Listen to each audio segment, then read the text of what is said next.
Je disais, le cours de ministère et la gestion du ministère, c'est un cours très important. Nous aurons une grande introduction qui va concerner la connaissance et les principes. Ensuite, nous allons étudier les principes du sacré dans le ministère. Nous allons aussi analyser c'est quoi un serviteur de Dieu. Lorsque vous dites c'est quoi servir à Dieu, je suis serviteur de Dieu, vous faites allusion à quoi?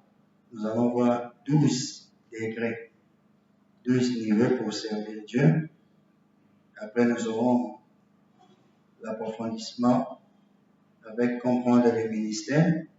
Et puis, nous allons étudier l'appel, voir également quelques principes dans le ministère et les défis dans le ministère. Nous verrons également 7 éléments liés au ministère, les valeurs intrinsèques du ministre, comment faire avancer son ministère, et nous allons parler également de l'organisation du ministère. Ces cours est le socle de notre formation. C'est le cours qui est le squelette de notre formation et tous les autres cours viennent se greffer dessus. Donc, c'est un cours très important. Ici, nous avons des cours théologiques comme herméneutique qui vous permettra d'interpréter la Bible, de ne pas mentir et de donner ce que la Bible veut dire. Les cours d'homilétique que nous allons commencer probablement la semaine prochaine, c'est un cours qui va vous aider à mieux prêcher, mieux parler. Ça va, nous commencerons ça certainement dans les jours qui viennent. Vous avez des cours en second niveau christologie, dans la christologie nous allons faire ça, qui vous permettra de connaître Christ dans l'éternité, ici, dans l'Ancien Testament, et avec nous maintenant, et dans le futur. Il faut connaître qui est Christ. Vous aurez des cours comme soteriologie, sur du salut, l'angéologie, autour des anges, ça va, l'eschatologie, si le temps nous le permet. Ce sont d'autres cours, vous allez voir, en second niveau de votre formation. Nous avons des cours de ministère comme ces cours que nous allons attaquer. Mais nous avons également d'autres cours du ministère, comme l'éthique ou la déontologie, c'est-à-dire comment l'homme de Dieu doit se comporter dans le ministère, c'est très important. Les problèmes que nous avons ici, dans notre pays, ce n'est pas les problèmes d'onction, c'est le problème comportemental. Les gens ne savent pas qu'ils sont appelés. Ils veulent vivre comme tout le monde, alors que l'homme de Dieu a des pensées. Nous allons découvrir toutes ces choses-là. Il y a beaucoup d'autres cours. Nous avons des cours de leadership et de management qui vont nous aider à travers notre leadership, des cours très importants. Il y a comment organiser l'église, comment organiser une entreprise si nous avons une entreprise, ainsi de suite. Nous avons aussi des cours qui parlent de l'entrepreneuriat, avec les cours d'éducation financière et beaucoup d'autres cours qui vont vous aider. Cette fois-ci, si nous avons le temps, sinon au deuxième niveau, on va vous faire la pratique. Quelques pratiques, comment fabriquer les savons, comment faire ceci. Ça peut vous aider, ça peut aider votre église ou bien les proches à se prendre en charge. Ici, nous voulons que ceux qui viennent étudier chez nous arrivent à se prendre en charge. Voilà ce que nous sommes en train de faire ici. Quel est le but de cette formation sur ces cours du ministère? C'est aider l'étudiant à comprendre l'appel et le ministère. Vous devez comprendre votre appel et le ministère. Parce que si vous ne comprenez pas l'appel, vous n'allez pas bien travailler. Quel est le but de cette formation? C'est équiper pour bien faire les ministères. Alléluia. Ici, nous pouvons vous équiper pour bien faire les ministères. Le verset de base sur lequel nous allons appuyer tout notre argumentaire, c'est Osée 4, le verset 6. Osée 4, le verset 6. La Bible dit ceci: mon peuple est détruit parce qu'il manque la connaissance. Puisque tu as rejeté la connaissance, je te rejetterai et tu seras dépouillé de mon sacerdoce. Puisque tu as oublié la loi de ton Dieu, j'oublierai aussi tes enfants. Vous voyez? Ici, il y a des conséquences quand on n'a pas fait certaines choses dans les ministères. Il y a des conséquences. Il y a des conséquences où vous êtes ôté du ministère. Il y a des conséquences pour le ministère. Au lieu de devenir une bénédiction pour votre famille, le ministère devient une malédiction. On dit, j'oublierai tes enfants. Imaginez un instant que Dieu oublie vos enfants. Ça veut dire que quand ils vont pleurer, Dieu ne va pas se souvenir.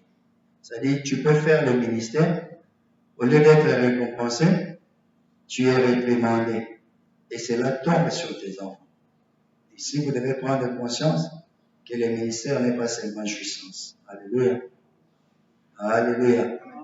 Le ministère n'est pas seulement jouissance. On jouit. On jouit durant qu'on a. Tu jouis de ça. Mais le ministère est aussi sanction. Alléluia. Mais aussi quoi? Sanction. Donc, si tu ne fais pas bien, alors tu seras sanctionné. Et sanction et punition. Alléluia. Il y a la punition. Dieu punit tes enfants. Pourquoi Dieu punit les enfants? Parce que toi, tu as mal travaillé.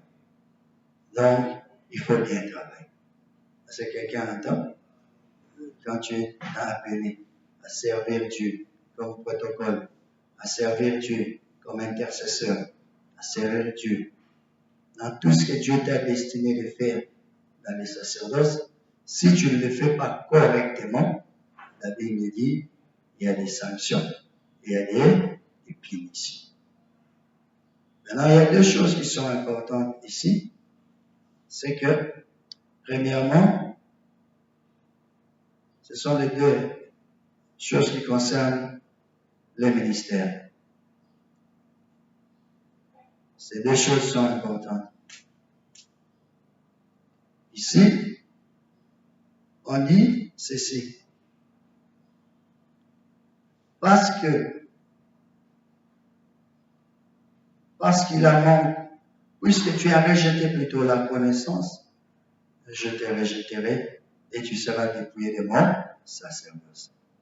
Romains 11, le verset 29 nous dit que Dieu ne se répand pas de son appel et de ses dons. Dieu ne se répand pas. Romains 11, 19. Ne regardez pas le voisin sur le verset, je le répète, je lis les versets et à la fin, je répète encore les versets. Donc ne posez pas la question, concentrez-vous sur ce que je dis. Romains 11, 29, on dit, il ne se répand pas de ses dons. Il ne se répand pas de son appel. Il ne répond pas ça. Mais ici, on le voit, il peut le faire. Il dit, je ferai quoi? Parce que tu as rejeté la connaissance, c'est que je vais te dépouiller de moi, sacerdoce. Ça veut dire, ici, qu'il n'y a pas de sacerdoce sans connaissance. Oh, on peut étudier Dieu. Il faut étudier. C'est ce qu'il dit. Si tu ne connais pas, si tu n'étudies pas, c'est qui va t'enlever. C'est-à-dire ceux qui ne veulent pas faire les études théologiques, parce que pour eux, on n'étudie pas Dieu. Dieu dit, je vais vous jeter de mon sacerdoce. Nous allons voir cela. Deuxième fait, on parle, il dit ceci, parce que tu as oublié la loi de ton Dieu. La loi, ce sont les principes avec lesquels nous fonctionnons avec Dieu. Il dit, moi aussi, j'oublierai tes enfants. Cela veut dire que si tu oublies, Dieu t'oublie. Alléluia. Donc, deux choses importantes dans le ministère qui conditionnent le succès que vous aurez dans le ministère. Quel que soit là où Dieu vous a positionné, c'est la connaissance et les principes. Dites avec moi, la connaissance et les principes. Donc, il y a des choses que tu dois connaître, il y a des principes que tu dois suivre. Si ces deux choses ne sont pas, alors il n'y a pas de sacerdoce et il n'y a pas de résultat qui convient. Voilà ce que Dieu nous dit. Nous allons maintenant sur le premier point, l'ignorance ou le manque de connaissance. Romains 10, le verset 1 à 2. Romains 10, le verset 1 à 2. Romains 10, 1 à 2. La Bible dit, Frères, le vœu de mon cœur et ma prière à Dieu pour eux, c'est qu'ils soient sauvés. Je leur rends ces témoignages qu'ils ont du zèle pour Dieu. Est-ce que quelqu'un comprend ce que je dis ici? Dans Romains 10, 1 à 2. Il dit, son vœu qu'ils soient sauvés. Mais il dit vraiment, je leur rends les témoignages qu'ils ont du zèle pour Dieu. Mais il ajoute un mais. Le mais annule tout. Il dit, mais sans intelligence. Donc, cela veut dire que le ministère demande le zèle. Mais si tu n'es pas intelligent, c'est un ministère ignorant, qui n'aura pas d'impact. Paul est en train de parler des gens qui ont du zèle dans le ministère, mais qui ne sont pas intelligents. Donc, c'est dangereux. Alléluia. Alléluia. La connaissance est utile. Alléluia. Les sacrificateurs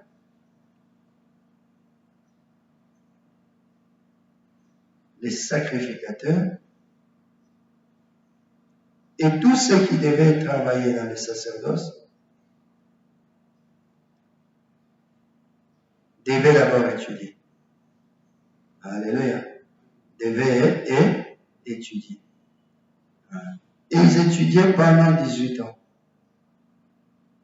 Pendant 18 ans.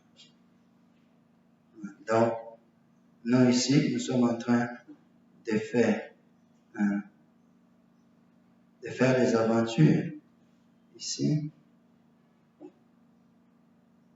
Lorsque nous n'étudions pas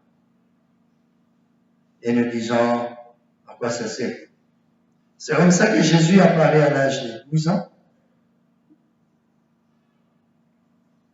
Pourquoi Jésus apparaît à l'âge de 12 ans?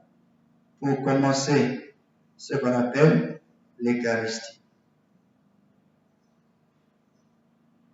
Alléluia. L'Eucharistie. Ou bien cours. Et on a étudié pendant combien? 18 ans. Et à l'âge de 30 ans, on entrait dans le service. Alléluia. À 30 ans, on entrait dans le service.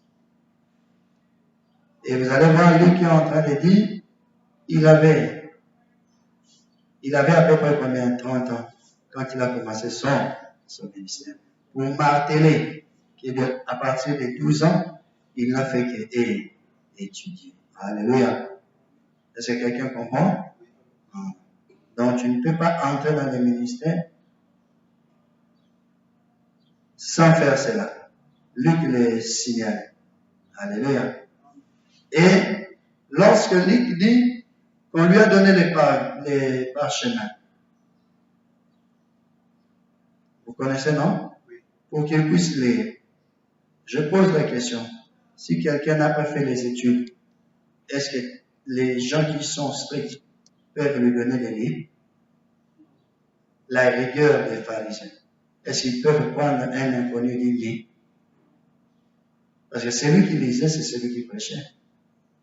S'ils ont accepté qu'il lise, et il a dit, l'Esprit du Seigneur est sur moi. Vous vous rappelez, non? C'est qu'il était un intellectuel de la Bible. Alléluia. Il était un intellectuel de la Bible. Donc il ne faut pas penser que Dieu va travailler avec des gourous de la Bible. Il est un intellectuel des Écritures. C'est comme ça que quand Nicodème me vient et dit, nous savons que tu es maître. Parce que nous avons des références de là où tu as étudié. Ils sont des références. Et les maîtres avaient leur habillement. Il dit, nous savons que tu es maître. On ne peut pas t'appeler maître par les Kézous. Dans ce cas-là, pour qu'on t'appelle maître, soit tu es prophète. Vous avez vu, ils n'ont pas appelé Jean-Baptiste maître. Parce qu'il est prophète. On suppose que les prophètes, c'est l'esprit, ils sont dans les choses spirituelles. Mais ceux qui sont dans les sacerdoces, ceux qui enseignent, et ils étudient. Alléluia. Ils étudient. Ils étudient. Donc, Jésus a étudié les Écritures pendant beaucoup d'années. C'est pour ça que Luc est en train de marteler cela. Maintenant, qu'est-ce que nous devons conclure? Vous ne pouvez pas aller plus loin que la qualité de vos connaissances. Vous ne pouvez pas aller plus loin. Plus que la qualité. Alléluia. Plus que la qualité de vos connaissances. C'est pas possible. Vos connaissances déterminent jusqu'où vous allez aller. Alléluia. Votre élan et la vitesse de votre vision dépendent en grande partie du niveau de vos connaissances. L'élan que vous allez avoir dans le sacerdoce. Alléluia. Et la vitesse que vous allez prendre dépend de ce que vous connaissez. Si vous ne connaissez pas, la vitesse est lentement, comme une tortue, parce que vous ne connaissez pas. Alléluia. Là où vous êtes aujourd'hui correspond à ce que vous connaissez. Ne l'oubliez jamais. Là où vous êtes aujourd'hui correspond à ce que vous connaissez. Donc, si vous voulez aller plus loin, c'est que vous devez ajouter une nouvelle dose de connaissances. Alléluia. Est-ce que quelqu'un comprend? Donc, pour aller plus loin, il faut un ajout. Un ajout. C'est comme ça que Pierre est en train de dire, Pierre dit quoi? Ajouter. Ajouter. Ajouter quoi? Ajouter à la fois quoi? Ajouter à la fois quoi?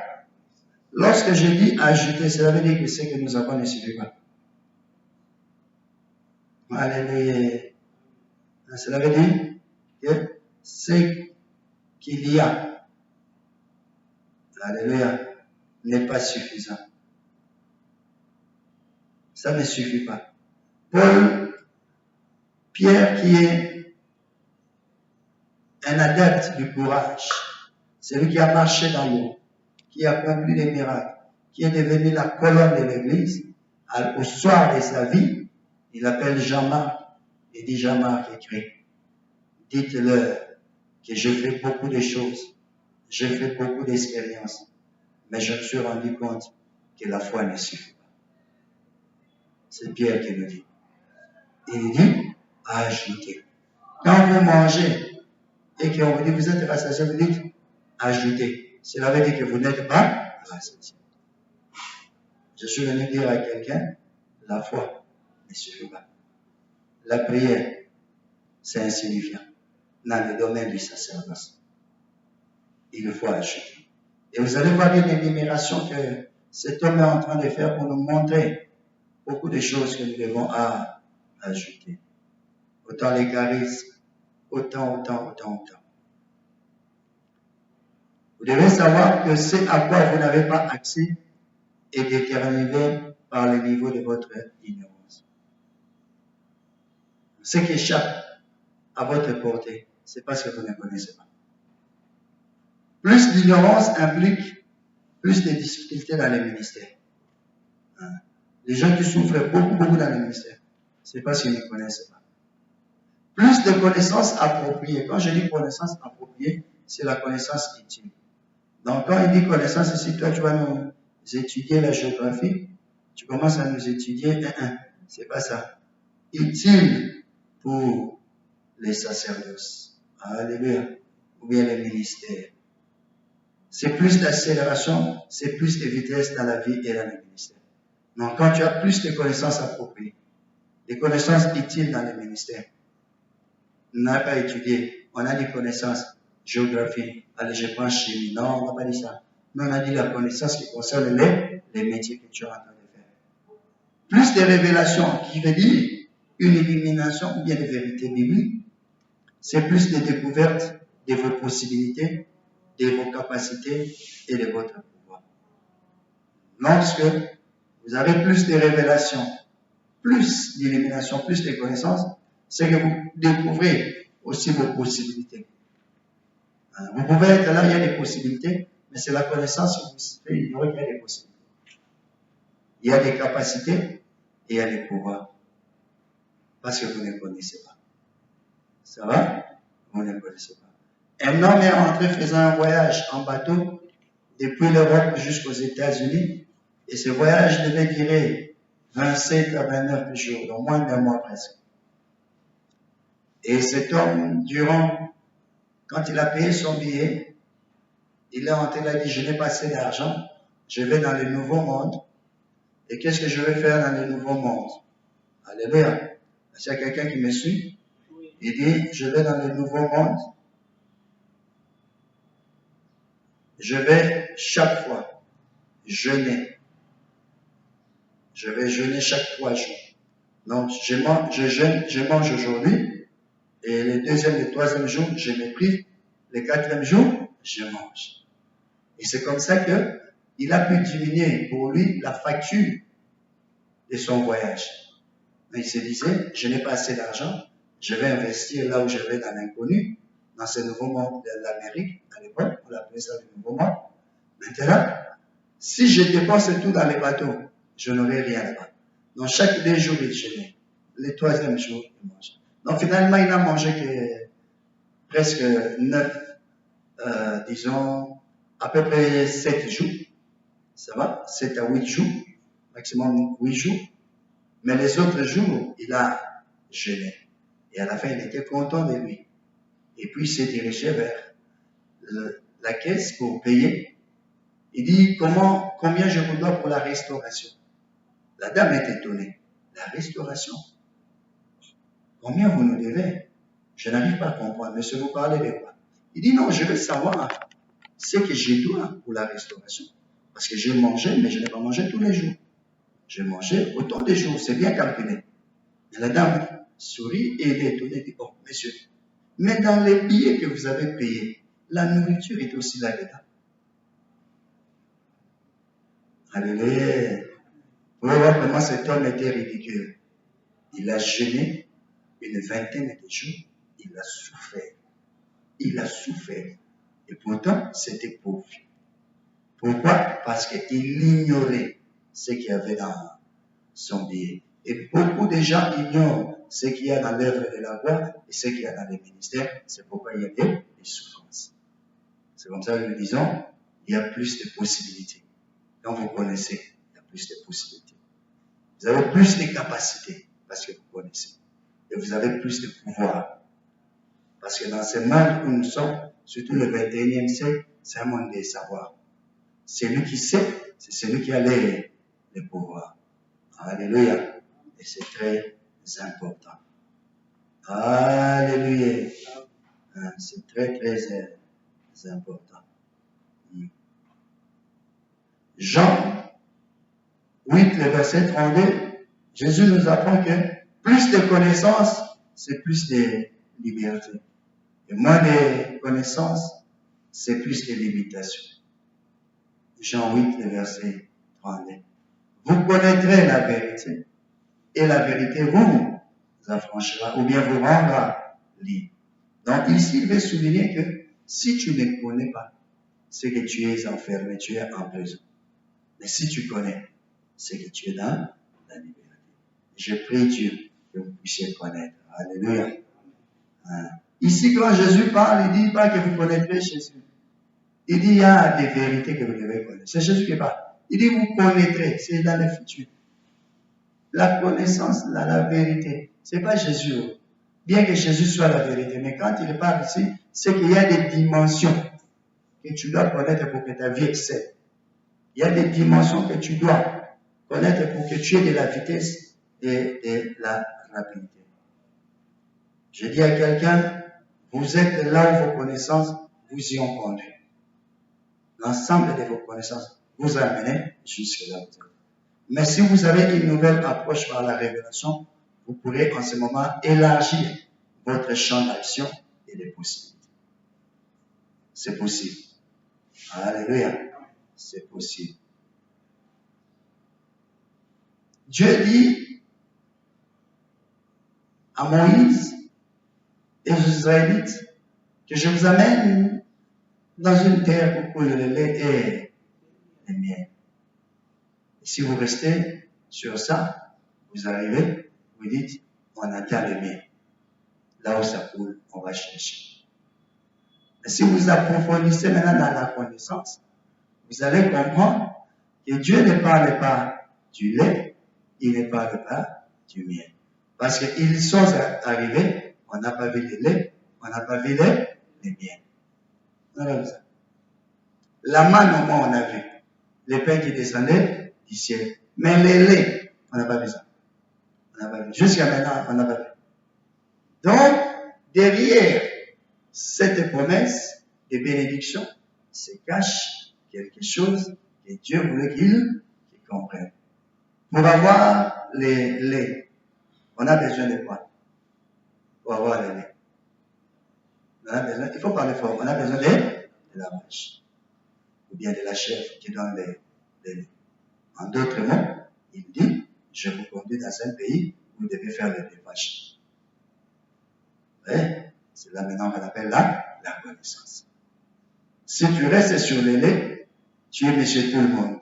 Mais quand tu comprends maintenant, là où je vais, l'activité que je veux faire, je ne dois pas être commissionnaire au point pour les maisons.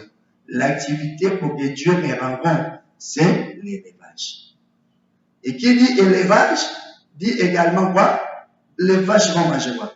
Pour que ça puisse survivre. Les vaches vont manger quoi? L'herbe.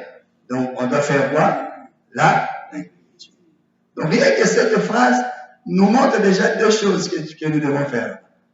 C'est ce que nous appelons la connaissance. Est-ce que quelqu'un comprend ce que je suis en train de dire? Il dit, un pays coule le lait, mais ça coule aussi le miel. Quelqu'un m'a dit, le miel, c'est bon. C'est bon. Non, pour avoir le miel, nous avons besoin de quoi? Des abeilles. On est d'accord? Maintenant, les abeilles protègent leur miel. C'est que toi, tu dois aller prendre ça pour manger. C'est que tu dois être courageux. Donc, il dit, dans cette terre, c'est une terre qui ne donne qu'aux gens qui sont courageux et qui prennent des risques.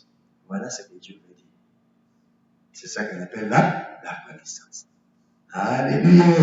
Je parle à un courageux. Je parle à un courageux. Les Congo ici, c'est une terre pour tu dois être courageux. Alléluia. Voilà pourquoi Ecclésiaste 11, le verset 1, il dit, prends les risques. Ecclésiaste 11, le verset 1, il dit, n'hésite pas à prendre des risques. On a dit, n'hésite pas à prendre quoi? N'hésite pas à prendre quoi? Donc si tu es là et que tu ne prends pas des risques, on va te regarder, tu vas te finir ta vie à la montagne Mangénégué. Et Dieu t'attend de descendre en bas pour prendre des risques. Je l'ai appris qu'il y avait quelqu'un qui a fait 2 ans à Mangénégué. Après, je me suis posé la question, il a ressuscité qui? Il n'y a même pas eu de photographes qui sont venus les filmer. Parce que c'est une activité que tu fais inutile. Tu es en train de gâcher le temps que Dieu t'a donné. Une telle personne qu'il mérite qu'il aille au ciel. Parce qu'il c'est un visiteur inutile. Il est en train de perturber la terre inutilement. Pourquoi? Parce qu'il ne veut pas descendre et prendre des risques. Nous allons voir ça dans un autre cours où nous allons vous inciter à prendre des risques. Dieu ne fonctionne qu'avec les gens qui prennent des risques. Tu ne prends pas les risques, Dieu ne viendra pas. Tu peux prier comme tu veux, il ne viendra pas. C'est pourquoi dans nos églises, on prie beaucoup, non? Est-ce que la vie des gens change? Financièrement, ça change? Non, ça ne change pas. Parce qu'ils ne prennent pas les risques. Dieu ne veut pas que tu dormes, que tu sois un permanent à la permanence. Pour un temps, la vie peut te permettre que tu sois à la permanence. C'est pour un temps. La vie est drôle, ça va? Mais tu dois prendre des risques pour sortir de cette situation honteuse. Est-ce que quelqu'un m'entend?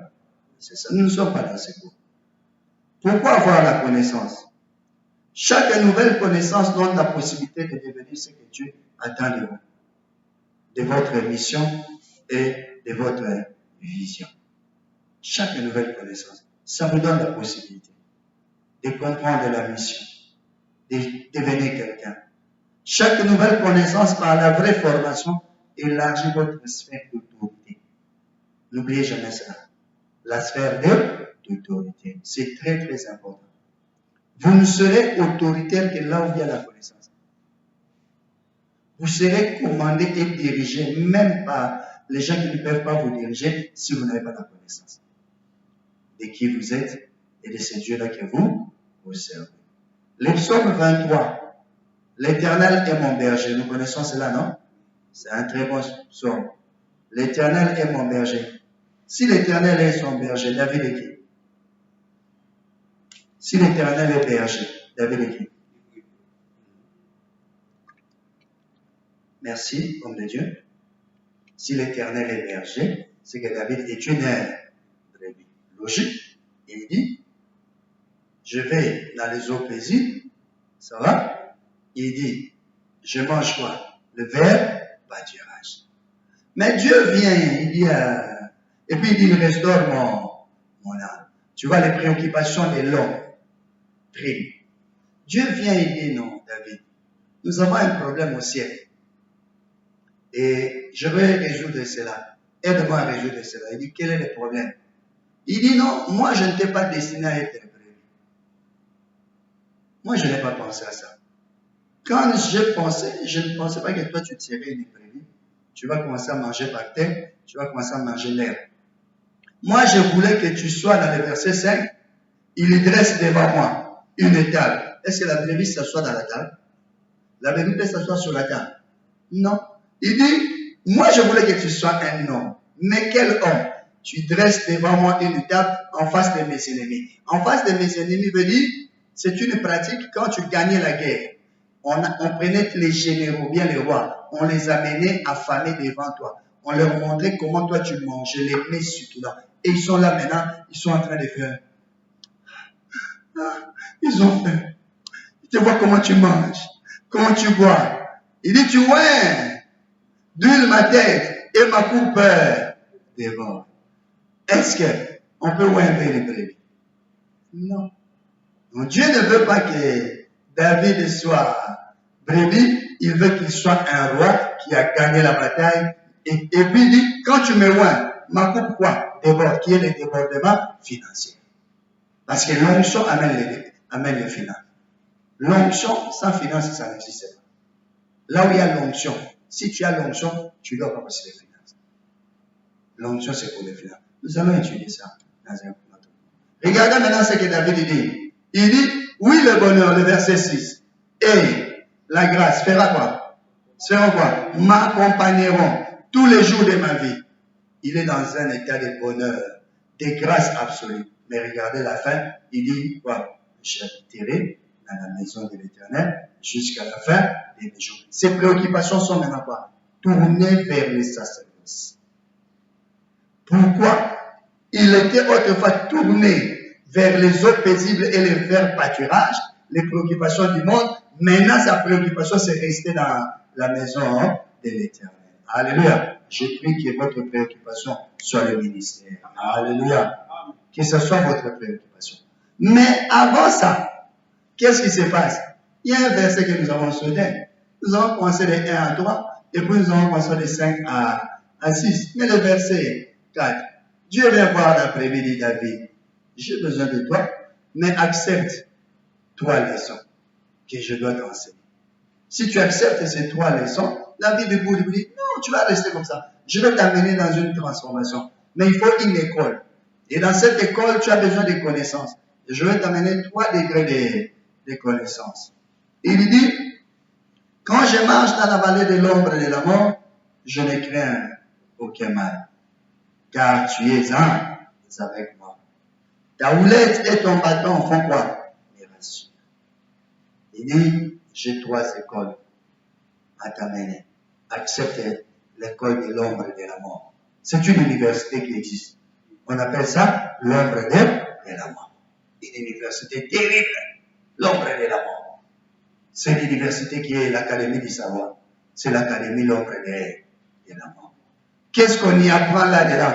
Il dit, là tu vas apprendre à ce que je suis toujours avec toi. La confiance. Dans le ministère, je vais travailler d'abord ta confiance. Que tu saches que je suis toujours avec toi. Que tu dépendes de moi. Que tu aies confiance en moi. Alléluia. Et dans cette université de l'ombre et de la mort, il dit, mon fils, là nous sommes recouverts. Nous avons un académique. Lui, nous avons l'option. Parce que le premier niveau, c'est la confiance. Mais le deuxième niveau, si c'est la licence, maintenant on dit les masters et les doctorats, chez nous, il dit la licence, c'est la confiance. Les masters maintenant, c'est quoi? C'est la houlette. La houlette permet de lancer les sables vers les yeux de l'animal pour l'avertir. Il dit, tu devras suivre mes instructions. C'est l'école des instructions. Nous allons voir l'école des instructions dans le deuxième niveau. Il dit là, tu vas suivre les instructions. Parce que je suis un homme des instructions. Quand je vois que tu dévies, je te ramène. Dans cette école, il faut que tu reviennes. Beaucoup de gens, Dieu m'a dit, beaucoup de gens souffrent dans la vie. Un jour, je dis, pourquoi les gens sont pauvres? Pourquoi les chrétiens souffrent? Et Dieu m'a dit, ils ne souffrent pas pour le péché. Ils souffrent parce qu'ils ne suivent pas les instructions. L'Église n'a pas souvent des problèmes de péché. Ce sont les troubadours, les faux frères qui viennent. Mais les vrais frères, il y en a. Ils souffrent parce qu'ils ne suivent pas les instructions, les conseils de Dieu. Dieu t'a dit, fais ceci. Toi, tu vas, tu fais cela. Dieu a dit à Moïse, tu parleras au péché. Lui, il va faire quoi? Il fait. Finalement, quoi? Il est décapité de la liste de ce qu'il doit prendre. C'est lui qui a reçu la vision. C'est à lui qu'on a donné le mandat de conduire. Mais il n'est pas entré. Pourquoi? Les instructions. Beaucoup de filles, d'hommes de Dieu, n'émergent pas dans le ministère parce qu'ils ne suivent pas les instructions. Il dit, j'ai aussi un autre académique avec les doyens. Ça, les niveaux élevés, ça c'est les doctorats. Il dit, là-bas, je ne blague pas. Là-bas, c'est le bâton. C'est la rigueur.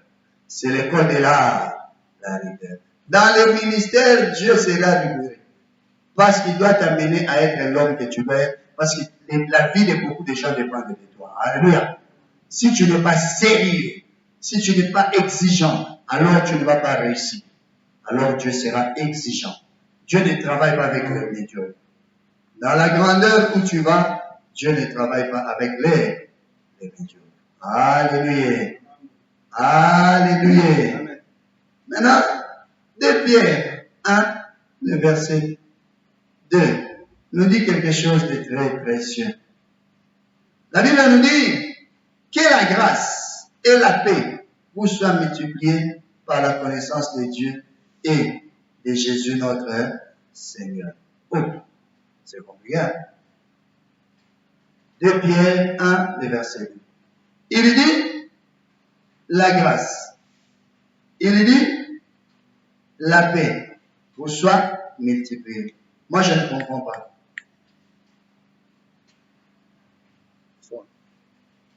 Moi, je ne saisis absolument rien. Les amis, dites-moi, nous sommes dans la grâce ou nous ne sommes pas dans la grâce? Moi, je pensais que la grâce, comme on a défini, c'est quelque chose qui est immérité. Mais ici, Pierre, qui est un ancien, il dit, ça se multiplie. Cela veut dire que tu peux être au premier niveau de la grâce. Il y a les deuxièmes niveaux, il y a les troisièmes, il y a les quatrièmes, jusqu'à... Ah, Pierre. Donc c'est comme ça. Donc tu peux œuvrer, mais tu œuvres dans le niveau inférieur de la grâce. Quelqu'un d'autre œuvre dans le niveau supérieur. C'est comme ça que tu vas voir les écarts dans vos ministères. Il dit ces écarts sont dus à quoi? C'est par la connaissance de Dieu et la connaissance de Jésus notre Seigneur. Donc Dieu, on l'étudie. Nous avons la réponse ici. Ce qui dit la théologie. Batanga Kangoto. Comme j'ai entendu quelqu'un. Théologie Batanga Kangoto. Batanga Kango. On étudie la théologie. Alléluia. On étudie Dieu. Ici, on nous montre que si tu n'étudies pas Dieu, tu restes dans les niveaux inférieurs de la grâce. Non seulement Dieu, mais il y a aussi Jésus à étudier là-dedans. C'est terrible. Alléluia. C'est terrible. Donc, on doit passer notre temps à étudier Dieu et à étudier Jésus. Toi, quand tu étudies, tu as déjà étudié Dieu. Je pose la question à une personne. Est-ce que as-tu déjà étudié Dieu? Alléluia. Donc, tu peux être dans le ministère, tu peux être dans les choses de Dieu, tu prêches, mais tu n'as jamais étudié Dieu. Tu n'as jamais étudié Jésus. Mais tu es des années dans les ministères. Tu étudies des choses pour apporter aux autres. Or, ces choses n'auront de la force, de l'efficacité que si tu es dans l'étude de Dieu. Alléluia. Ma prière que quelqu'un commence à étudier Dieu. Alléluia. Tu dois comprendre comment Dieu est et comment il exerce. Comment Dieu est. Nous allons voir cela dans les niveaux supérieurs. Alléluia. Étudier Dieu. Comment il fonctionne. Nous avons tendance à dire, Jéhovah Tchikenu, Jéhovah Jireh. Qui est Jéhovah Jireh? Comment est-ce que as-tu étudié Jéhovah Jireh? As-tu étudié Jéhovah Jireh?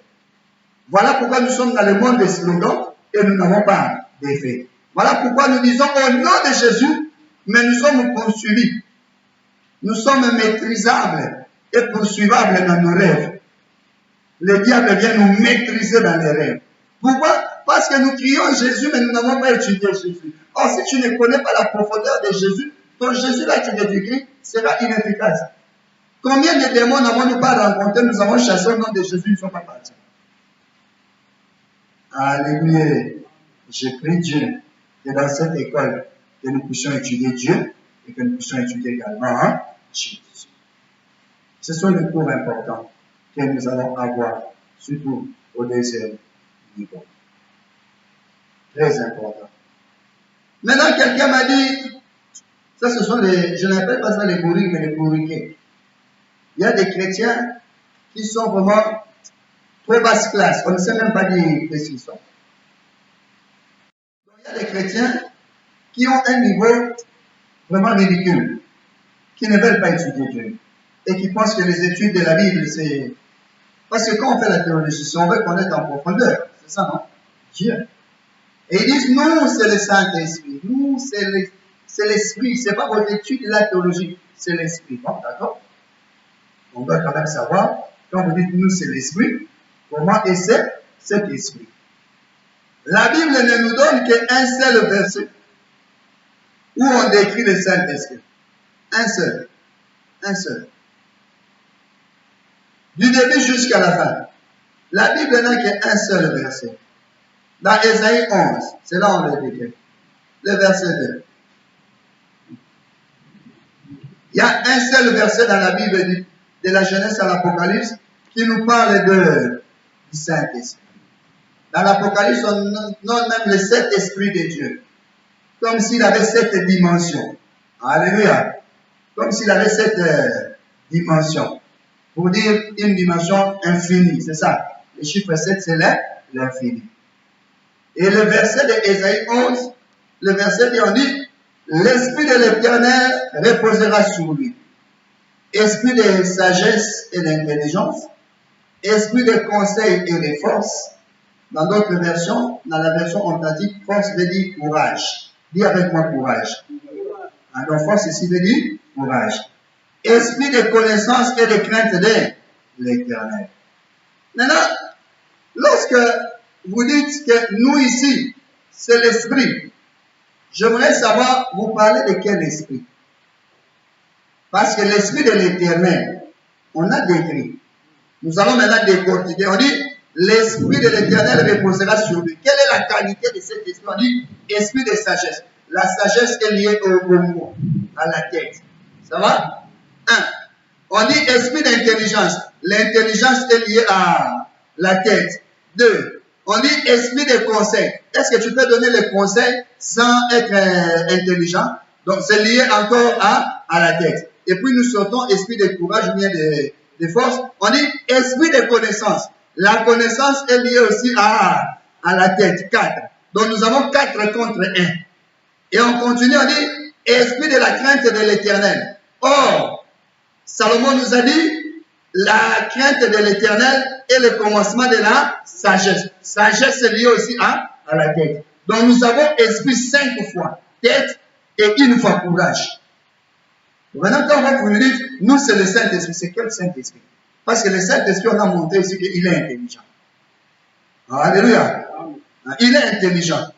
Dans le Nouveau Testament, on parle qu'il est un enseignant.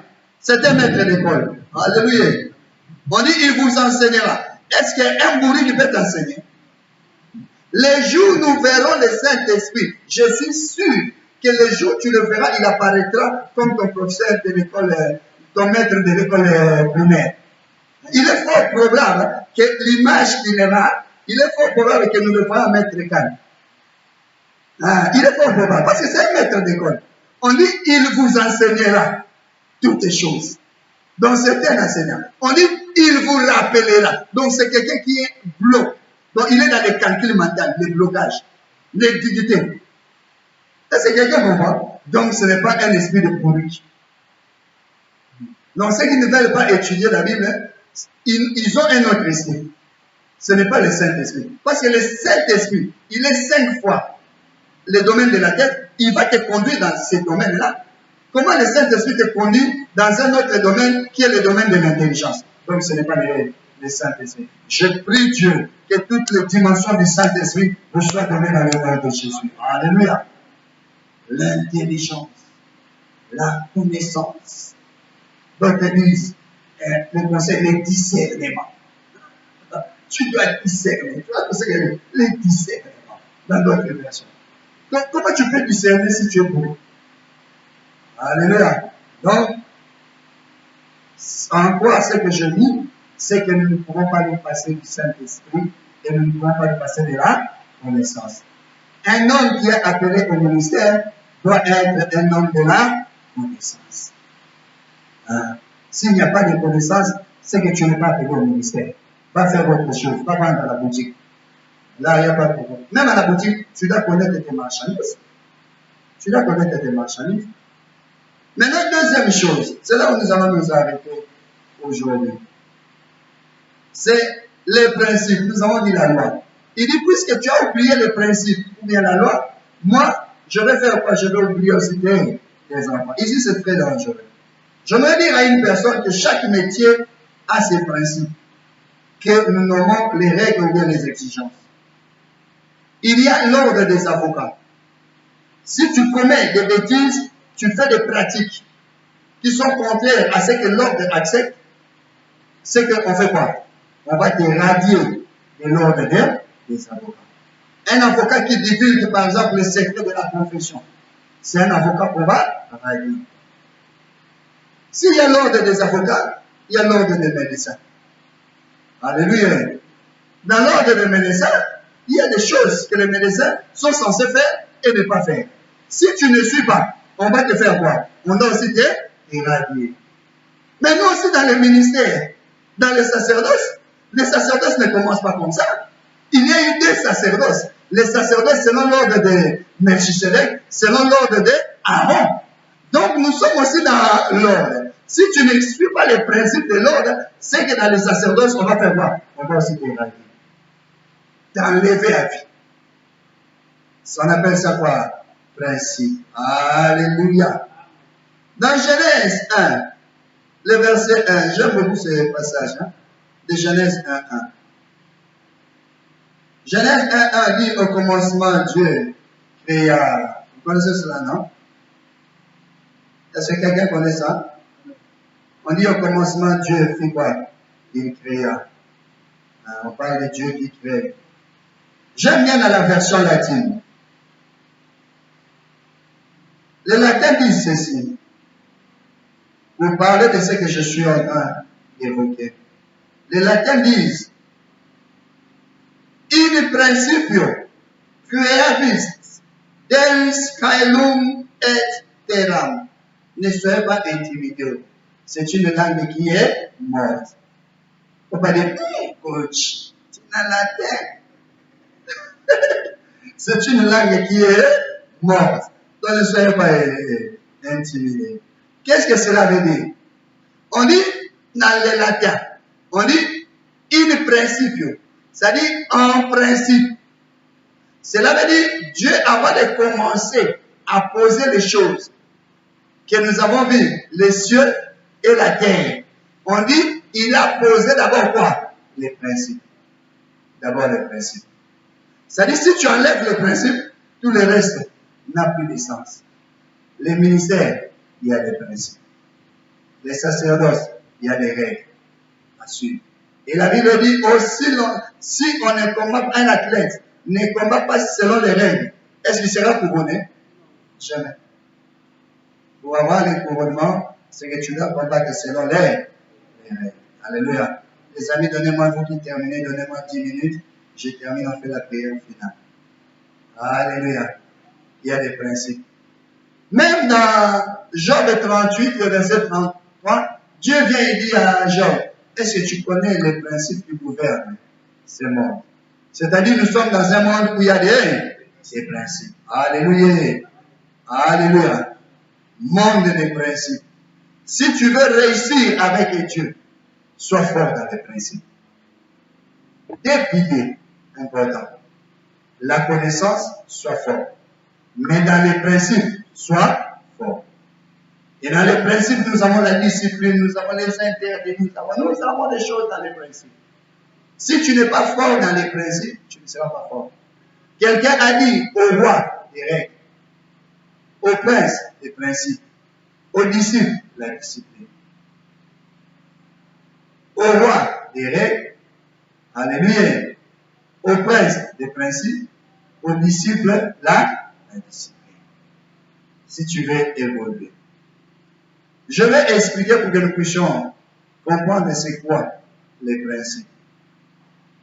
Les principes, c'est-à-dire les choses qui doivent être posées avant, en amont, pour que les choses qui doivent venir ensuite puissent apparaître ou bien être bien établies. C'est comme une maison. Si tu commences à bâtir une maison directement sur la terre même, sans suivre ce qui doit être préalable, le préalable c'est quoi? La fondation. Si tu sautes le cap de la fondation, tout le reste là-haut, c'est du pacotier. C'est n'importe quoi. Ça va sauver. Pourquoi? Parce que tu n'as pas respecté les principes de la construction. Il y a des principes dans le ministère. Je vais vous donner un exemple. Proverbe 27, le verset 27. Nous lirons dans la version Parole de vie. Proverbe 24 plutôt, le verset 27. Excusez-moi.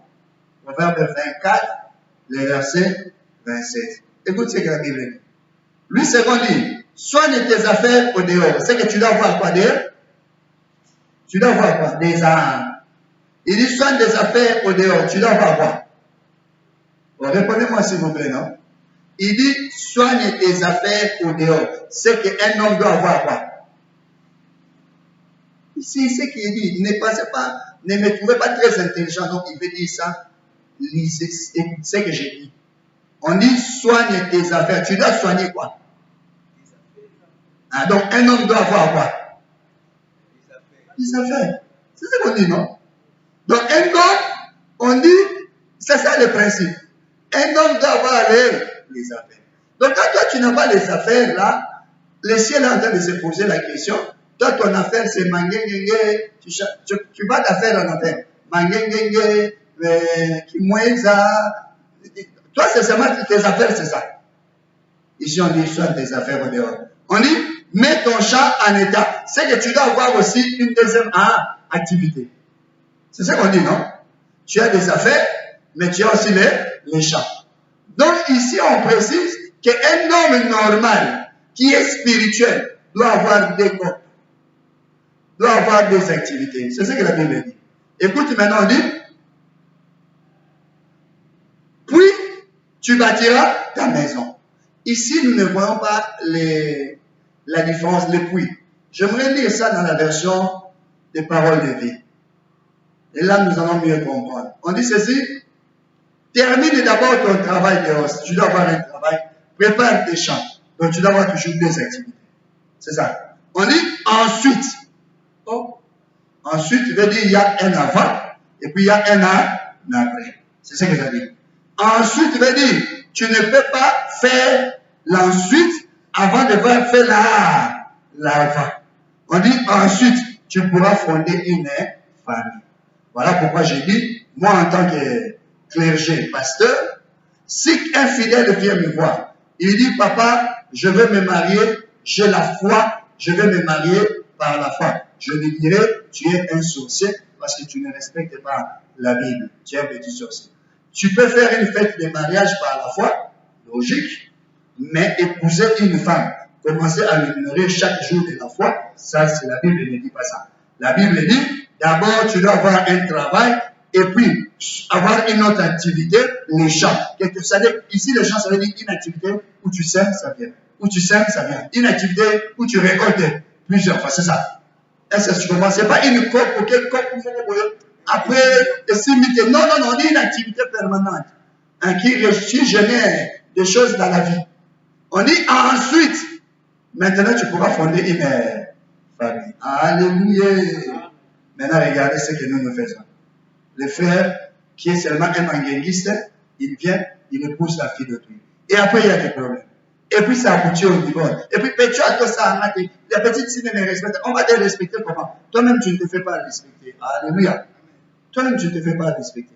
Nous on va te respecter comment? Alléluia. Donc je dis à quelqu'un, Dieu a dit d'abord, alléluia, ce qui doit être d'abord, c'est quoi? C'est ce qui doit être d'abord, c'est quoi?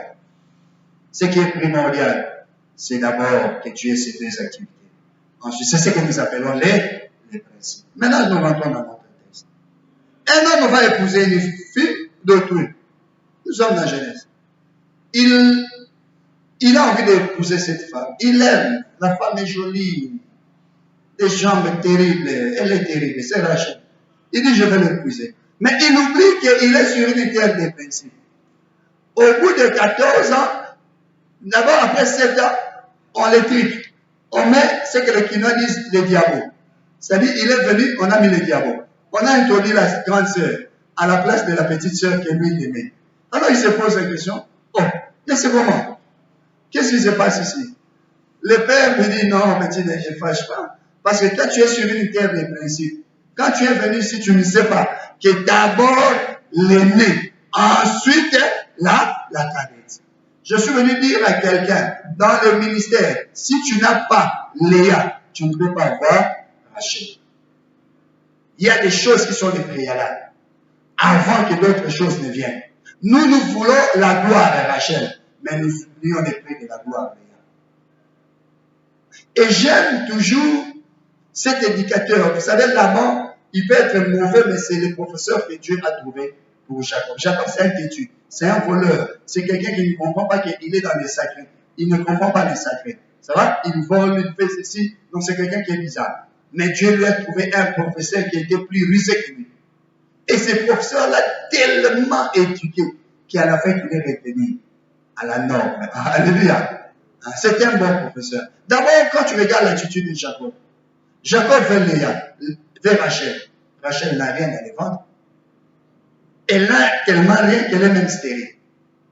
Elle n'a rien dans son corps, elle n'a rien. Parce que l'univers, le monde n'est dirigé que par deux entités. Le monde où nous sommes n'est dirigé que par deux entités. Le roi et le prêtre. N'oubliez pas ça. C'est les deux titres que Christ aura. Il est roi, il est sacrificateur.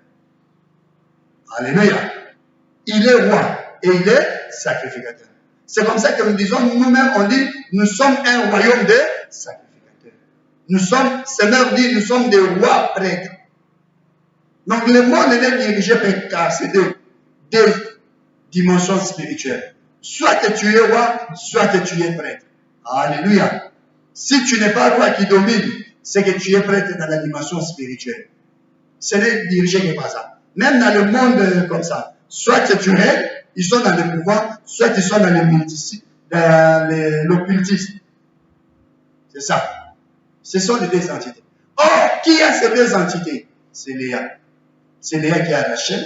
C'est Léa qui a plutôt Judas, le roi. C'est Léa qui a Lévi, les sacerdoces. Donc, en voulant épouser Rachel, il sacrifiait totalement même Christ. Parce que Christ n'allait pas venir.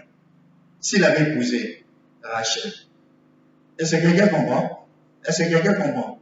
Et Dieu l'a ramené dans les principes. Dieu dans le monde des principes, il ne joue pas. Dieu dans le monde des principes, il ne joue pas. Je vais lire un passage qui va beaucoup nous faire du bien. Jérémie 35, le verset 18 à 19. Jérémie 35, le verset 18 à 19. La Bible dit, et Jérémie dit à la maison des Récabites, ainsi parle l'Éternel des armées, le Dieu d'Israël, parce que vous avez obéi aux ordres de Jonadab, votre père, parce que vous avez observé tous ses commandements et fait tout ce qu'il vous a prescrit.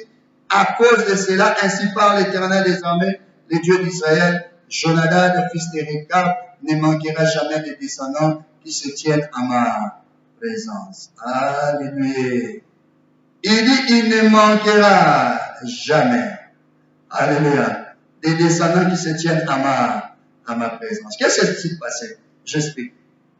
Dieu envoie le prophète, il dit, offre-leur un festin, offre-leur du vin, ils vont boire. Des liqueurs, offre-leur. Amène-le au temple, ils vont boire là-bas.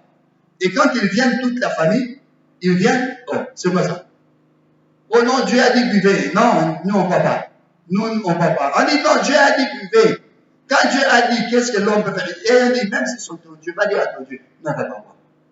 Nous, notre Père nous a dit, nous n'allons pas boire, nous n'allons pas construire des maisons à Dieu, nous resterons sur des tentes et nous n'allons pas faire les champs. Notre Père nous a interdit ça. Maintenant, quand toi tu viens, tu nous dis d'aller à l'encontre des principes de notre Père. Nous n'allons pas faire ça. Et ils sont rentrés. Maintenant, les prophètes rentrent vers Dieu et disent, ils ont refusé. Je ne sais pas. Pourquoi ils ont refusé? Ils ont dit. Et puis quand les prophètes allaient, ils disaient, ah, ces gens, ils mettent leur père avant, les principes de leur père avant Dieu. Et quand il arrive devant Dieu, il entend maintenant Dieu dire le contraire. Il dit, oh, tu vois, ce sont des hommes des principes. Il dit, comme ils sont des hommes des principes, ils ont respecté les principes de leur père. Je suis sûr qu'ils vont respecter aussi mes principes. Il dit, à cause de cela, il dit, il y aura toujours un récabite dans ma présence. Or, nous les hommes de Dieu, nous sommes les récabites dans la présence de Dieu.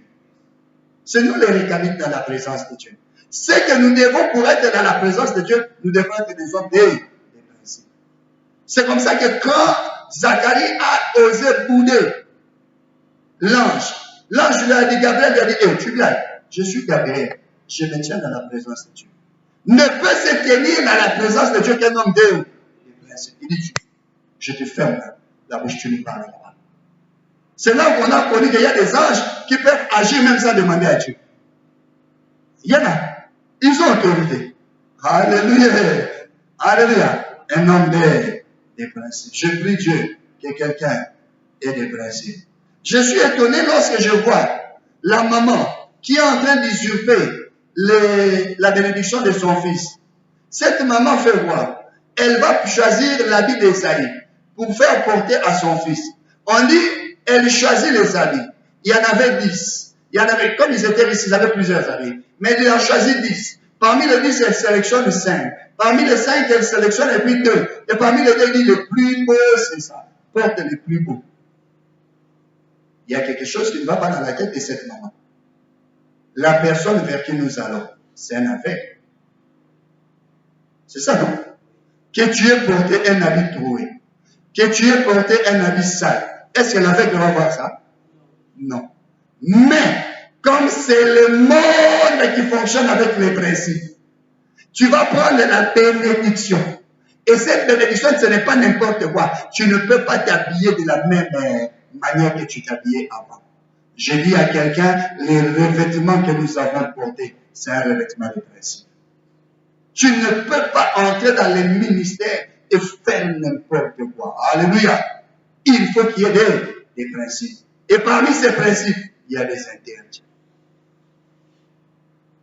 Bikira. Il y a des limitations parmi ces principes. Alléluia. Et il y a des exigences. Père veut donner à son fils. Quel est ce papa qui veut donner à son fils et qui dit à son fils, va d'abord me tuer un animal. Ça, c'est quel genre de papa? Tu as payé mon minerval. Tu ne m'avais pas demandé ma cotisation. Tu m'as payé des habits. Tu ne m'as pas demandé. Tu as payé plus même le lieu où je suis. Tu n'as pas demandé. Mais pourquoi tu commences à me demander d'aller chasser? Alors qu'il y a nous avons des brebis ici. L'enfant doit comprendre que la bénédiction que je te donne, ce n'est pas la bénédiction de la maison. Ça, c'est une bénédiction spirituelle. Or, la bénédiction spirituelle ne marche qu'avec les principes. Alléluia. Alléluia. Je prie Dieu que quelqu'un comprenne les principes. Il y a des choses que tu dois comprendre pour que ta vie change. Alléluia. On appelle ça les principes. Si tu ne fais pas ça, si tu n'es pas ce que Dieu dit que tu es, alors tu ne vas pas évoluer. Si tu ne fais pas dans les principes de Dieu, dans les choses du ministère, tu ne vas pas évoluer. Voilà notre première partie, l'introduction de ce cours du ministère qui n'était que, on a donné l'avant-goût avant que nous puissions entrer maintenant dans la profondeur de ce cours.